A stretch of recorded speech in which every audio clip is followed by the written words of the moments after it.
Vous avez déjà marché sur un caillou, et ça alors que vous n'aviez pas de chaussures, et ça pique les pieds super fort, tellement que ça m'a donné à moi envie de faire un top des pires cailloux qu'on trouve à la campagne.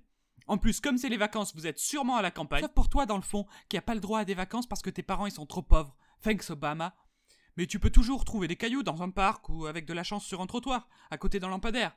Mais il y a de fortes chances qu'il pue la pisse de chien. Bref, numéro 7, le caillou trop pointu que quand tu marches dessus, ça fait mal. Oui, c'est celui-là qui te défonce le pied parce qu'il a des piquants sur les bords. À croire que c'était fait exprès qu'il soit en plein milieu. Je t'entends dire, mais pourquoi tu portes pas des chaussures? Mais parce que c'est vachement agréable de marcher pieds nus dans la nature sur la douce pellicule de limon posée divinement sur le sentier. Sauf quand il y a ce putain de caillou au milieu!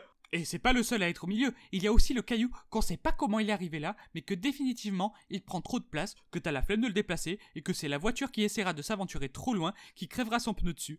Toi, en attendant, tu es passé tranquillement à vélo, et tu as souri en pensant à tout ça, mais une seule question te reste en tête.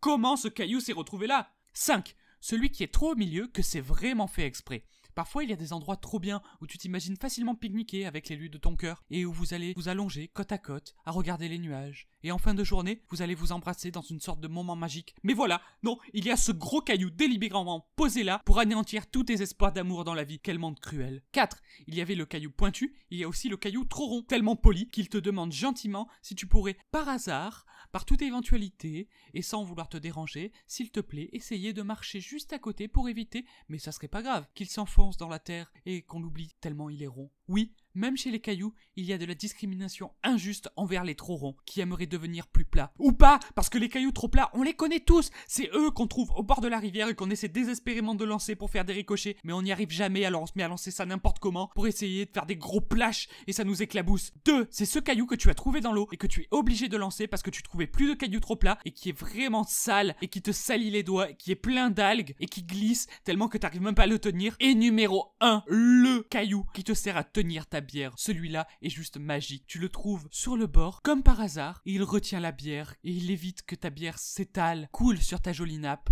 Enfin un caillou utile dans ce monde. Bon voilà, je sais que j'ai pas tout dit. Dites-nous vos cailloux dans les commentaires, abonnez-vous, et je vous fais des gros bisous.